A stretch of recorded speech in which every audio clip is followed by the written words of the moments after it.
This is Robert Kraft, and I'm your host on SNN.Network. And joining me right now is Cameron Watt. He is the president and CEO of Intouch Insight. It's a publicly traded company. I got two symbols for you: INX on the TSX Venture and INXSF on the OTCQX. And Intouch will be presenting at our upcoming virtual event, the SNN.Network Canada virtual event, happening December 7th through 9, 2021. For more information and to register, please go to canada.snn.network. And with that, Cameron, thank you so much for joining me today. How you doing? Hey, thanks for having me, Robert. I'm doing great. It's great to have you. So listen, it's been a little bit since we did our last interview, but before we even go there, for those that have never seen any of our interviews together or your presentations, what's that one line you would say best describes Intouch's business? Really, we work with location-based industries primarily. We work with companies to help them improve the service delivery that they provide to their customers, right? At the end of the day, I always tell people, like at a cocktail party, I always say, listen, what do? We make sure that when you go to a restaurant, when you go to buy gas, when you go to get groceries, when you go to a store, that you have a better experience doing that than you would have if we weren't working with people. That's a good one-liner at a cocktail party. I would think everybody is probably like, okay, so what does that mean, right? I mean, definitely a good conversation. So we're going to learn more about that, everybody, in a second. So let's get there. Last time we did an interview together, it was, I believe we published that for February 19, 2021. So let's get that update. What would you say are some of the company's highlights since then?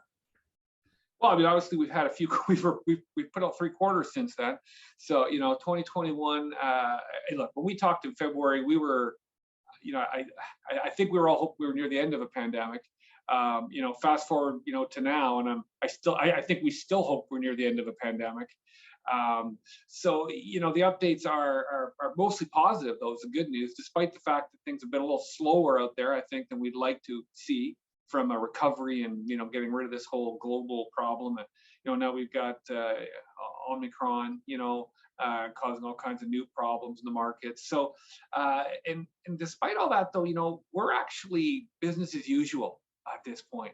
Our customers are kind of tired of the 2020 routine, and the ones that haven't come back already this year are planning to come back in January. And the good news is the update is we're back. Like, people are starting their programs, they're starting to talk to their customers more than ever. They're starting to figure out that we better figure out what the new expectations are, if not the old ones, and get back out there and get in our programs and get our revenues up. So that's really cool. I mean, from our side, we had 32% growth we just posted in Q3, so which shows things are coming back. We are, I also mentioned that we're looking for, if you go pre-pandemic, so 2020, let's call it, early March of 2020, pre-pandemic, our trajectory at that point was to be, significantly over what we were the year before. And the year before we finished at, 19 million. And as I've stated, we are now ready to be back, to on our trajectory for those pre-pandemic revenue and growth rates, again, next year. So this year's going to, of course, be a great growth rate, but we're still recovering from pandemic, but next year we're going to see, going past those pre-pandemic levels. We've posted this year, a strong EBITDA. I think we put up about $1 million in EBITDA this year, despite the, the sales softness, relatively speaking, to the past. We've kept all of our knowledge workers during that time, so we haven't leaned out our infrastructure. We've kept our client base, kept our knowledge workers. We've delivered money to the, to the EBITDA, and guess what? I bought another company on October 1st, right? We completed an acquisition. It was one that we'd actually planned to do in May of 2020, right? That we had to put on hold, and we actually got it done October 1st of 2021. So that's in the door now. SeeLevel HX is now part of Intouch Insight, and we're looking forward to the impact from that company and those talented individuals and that revenue as we look forward too. So, we got lots of great news as we look forward from our side going on right now. It's actually kind of cool to finally be looking forward again and get past this 2-year pandemic pause. Well, at some point, I do hope to be able to share a beer with you at the bar, in person, not via our Meta avatar, at some point. But Cameron, I want to hit on the acquisition, because that's something that we haven't talked about before. Clearly, as you said, you've been working on it since May 2020. So tell us, I'm probably actually even before that, because that was the planned time of it. So tell us a little bit about that. What is the significance of this acquisition for the company? Well, the key things for that were that it is it's a mystery shopping company, so a services company, right? But they are in very similar spaces to us. Their key verticals are automotive and retail. They also do a lot of work in the technology sector, actually, for companies, that collect data points out in the marketplace. Without using the name, there's companies out there that do certain kinds of mapping of the world to present it, and that we all use. So we go out there, we do some of that mapping with field staff for people, and so they do a lot of really cool things that were very synergistic with our own clients and our own abilities, but they didn't have the technology. So they had the clients, the client relationships, but they didn't have the technology and the software. So now we get to bring these companies in, upgrade our deliverables to them, and at the same time have new targets to sell some of our software and additional things that we do to them to get margins up and to get revenues up, right? So that's awesome, obviously. And the other thing that I love about this acquisition is, besides the fact that it was $5 million in US revenue, what we were buying, besides that little tidbit, it's that the owner didn't go away. This wasn't one of those, hey, I'm retiring, I'm tired and I'm out situations. This was, I think that we could do better, and we could serve our customers better, and we could grow faster if we had some more capabilities.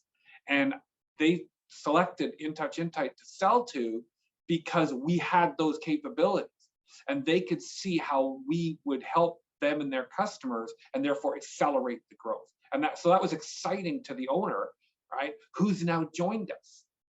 There's also a couple of additional resources inside the company. We from a sales and marketing and just general knowledge horsepower, we've brought on two individuals, two ladies who have between them about 50 years of experience in the mystery shopping and in these industries. So that's huge for us, to get that kind of knowledge base coming in.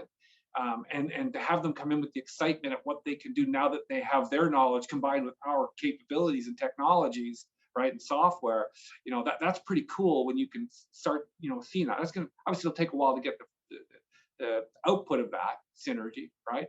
But it's so cool just to have it come in. And lastly, it's just a simple, great cultural fit. They were people first. The owner was people first. They're all about customers. They're all about customer loyalty, and so that works very, very well with our model. How we run our business. So yeah, we think it's a great fit for revenue, for future revenue potential, knowledge. The whole thing. Very good. All right. Well, before I let you go here, from what you can tell us, what would you say are some of the company's value catalysts now going into 2022? Well, value catalyst is interesting, obviously, right? Because it depends what perspective you want to look at a value catalyst from. The one thing I always tell people, and I'll be right up front and honest with everybody on this one. When I make these next statements, some people think that sounds great. I like that approach, and other people are like, well, that's crazy. Why would you do that? Okay, there tends to be the polar response, and that is that we haven't historically worried that much about whether what I'm doing is going to add dollars to the stock price tomorrow. What we worry about is what I'm doing going to add value to the company tomorrow. And the stock price at times will lag, and there's opportunities for it to catch up. But my belief is, and the belief of the board of directors is that if we create actual underlying value, so real value to shareholders, real value to the company, right? That will get captured in the market, and you can always go and get the market to see that value if you need to at some point. But if you don't spend time creating the value, if you spend all of your time figuring out how to get value, in the market, you can wind up on the wrong side of an equation, which I think is how crashes happen. And I'll give you a great example of Intouch in terms of our value next year is the same as it probably was 2 years ago. And that is that I don't think we're valued as anything except a basic services company on a very low multiple of revenue. We trade at barely over 1x revenue. I mean, but yet we're a well-run company with a history of being, of success.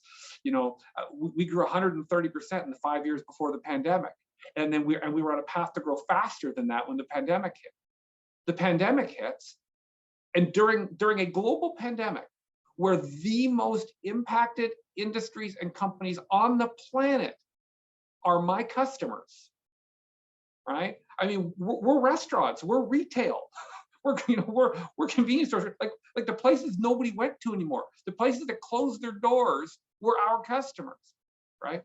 And despite that, we had positive EBITDA throughout the entire pandemic, despite the revenue losses, despite everything else. We didn't lose our knowledge workers, our technology, anything like that. We didn't even lose our customer base. So hell, I think over the last 18 months, I think I've had through the entire pandemic, I think we had to write off all of $17,000 or something like that in bad accounts receivable, right? I mean, it's nothing. We probably would have done that anyways, without a pandemic. So the underlying strength of the business is been very clearly proven as we've gone through this pandemic and as we look forward now. So you ask me what the value proposition is. Well, you take a look at a company that's proven what it can withstand, right? That has software growth. Even during the pandemic, our SaaS business grew, right? Our service business is, of course, the largest part of our business, but we're growing our entire business, right? We're heading into a year where we just did an acquisition. Well, Cameron, with that, where can our audience go and find more information on Intouch Insight? Well, our website, of course, is IntouchInsight.com, and there is an investor section there. And of course, we're traded on the TSX-V, and we're also traded on the OTCQX market. INXSF is the symbol in the States, and up in Canada, it's INX. Very good. Well, Cameron, thank you so much for joining me today. I really do appreciate it. Good luck, stay safe, and I look forward to our next update.